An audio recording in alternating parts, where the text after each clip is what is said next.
it's Maureen Muldoon, and today we're on lesson 76. I am under no laws but God's. That's pretty audacious. So it says, we have observed before how many senseless things have seemed to you to be salvation. Each has imprisoned you with laws as senseless as itself. You're not bound by them. Yet to understand that this is so, you must first realize salvation lies not there. While you would seek for it in things that have no meaning, you bind yourself to laws that make no sense. Thus do you seek to prove salvation is where it is not. So seek first God and all else is given. That's the key here. You want to seek for where love is and stop trying to find God in pills and prayers and people and procedures. Just go to God. And if you go to God, all your needs will be met. And you will be under the laws of God, which are audacious.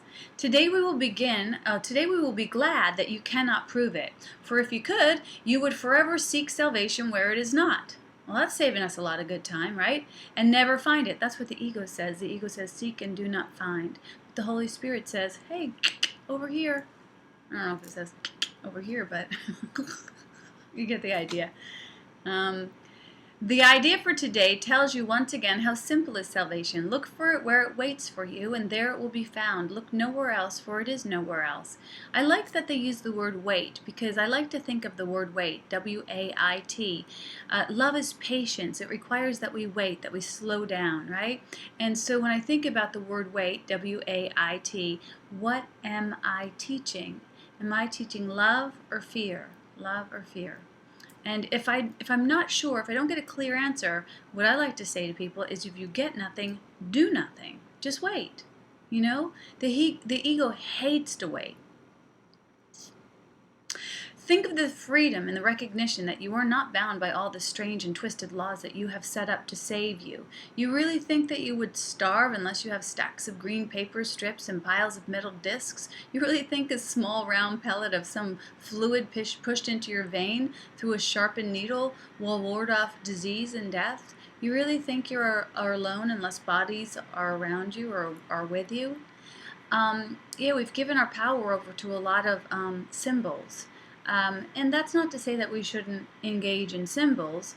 My teacher, Ken Wapnick, would say, don't be weird, If it would be more fearful for you to not take the aspirin, then take the aspirin. But today we know that God lives in all those symbols, and that we want to seek God in those symbols, not seek those symbols, and not get stuck on the symbols. It's insanity to think these things. You call them laws and you put them under different names in a long category of rituals that have no use and serve no purpose. Why is that? Because, there's one law. That law of God says, with God all things are possible. So when we say, oh, it's only possible if I take this pill, or it's only possible if I have this procedure, or it's only possible if if I do these ritualistic things, then it's possible. But under the law of God, all things are possible. All things that serve all people are possible. So if you have a special request that is only for the ego, it's going to be a rough go of it. But if you have a desire implanted in you by the divine, and it serves others, it will unfold easily and effortlessly. Not only are we under one law of God, but the one law of God is ease and grace and peace and joy and perfection and affluence, a fluid state of being. So that's the good news. You think you must obey these laws of medicine, of economics, and of health. Protect the body and you'll be saved. These are not laws, but madness. The body's engendered by the mind that hurts itself. The body suffers just in order that the mind will fail to see that it is victim of itself. The body's suffering is a mask that the mind holds up to hide what really suffers. It would not understand it is its own enemy, that it attacks itself and wants to die. It is from this your laws would save the body, for it is for this you think you are a body. So really, there's madmen in the attic, and we have to allow ourselves to heal our minds. And once our minds are healed, the world will become healed.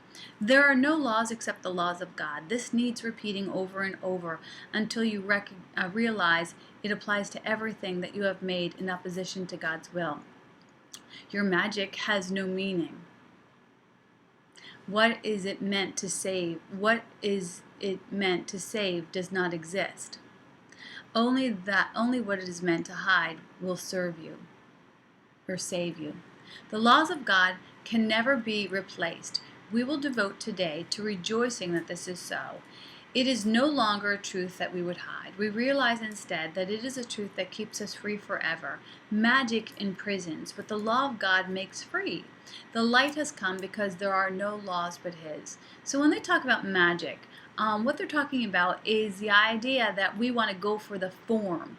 So we send out these desires, almost like the law of attraction, like I want this guy, this place, this parking space, this. I want. Not that it's a bad thing to want, because sometimes it can be used in a holy way, but we get stuck there. And what would make those statements holy is if we were to add, for the highest good of all. Let it be done for the highest good of all. And if we add that tagline to all of our wants and desires, we'll always be in alignment with God's will. You will begin a longer practice period today with a short review of the different kinds of laws that we have believed we must obey. These will include, for example, the laws of nutrition or immunization or of medicine, of the body's protection in numerous ways. And think further. You believe in the laws of friendship, of good relationships, and reciprocity. Perhaps you even think that there are laws which set forth what is God and what is yours. Many religions have been based on this. They would not save but damn. They would not save but damn in heaven's name. That's sad. Yet they are no more strange than other laws that you hold, but must obey to make you safe. So like what they're nodding to there is like you have to abide by these rules to get to God's love. And God's love does not require conditions. You are God's love. And you don't need to jump through any hoops to prove that. You don't have to abide by any rules to prove that. If you understand God as love and you abide by the law of love, that's it. You don't have to say a billion prayers. You don't have to do anything but be love. We make it so hard for ourselves. There are no laws but God. Dismiss all foolish, magical beliefs today and hold your mind in silent readiness to hear the voice which speaks the truth to you. You will be listening to one who says there is no law under the law of God. Payment is neither given nor received. Exchange cannot be made. There are no substitutes, and nothing is replaced by something else. God's laws forever give and never take. What?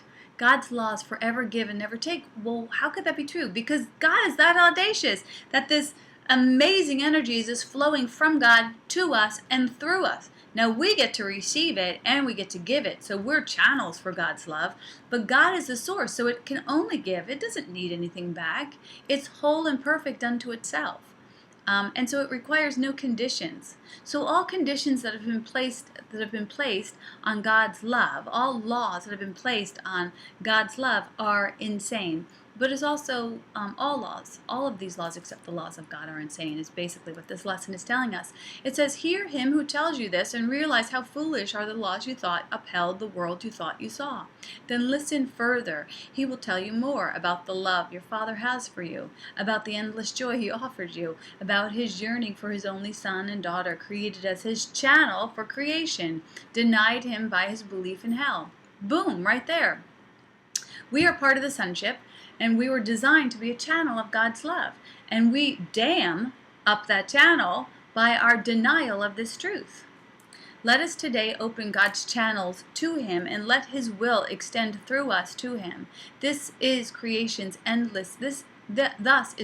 endlessly increased. His voice will speak to this to us, as well as to the joys of heaven, which His laws keep limitless forever. We will repeat today's idea until we have listened and understood there are no laws but God's. And then we will tell ourselves as a declaration with which the practice period concludes, I am under no laws but God's. So when somebody says to you, oh, that can't happen, or you're too late, or you're too old, or it's not going to happen, or it's too limited, or it's not going to work, you could say, I'm under no laws but God. I think I should mention that to you. You mostly want to say that to your own fear. you know.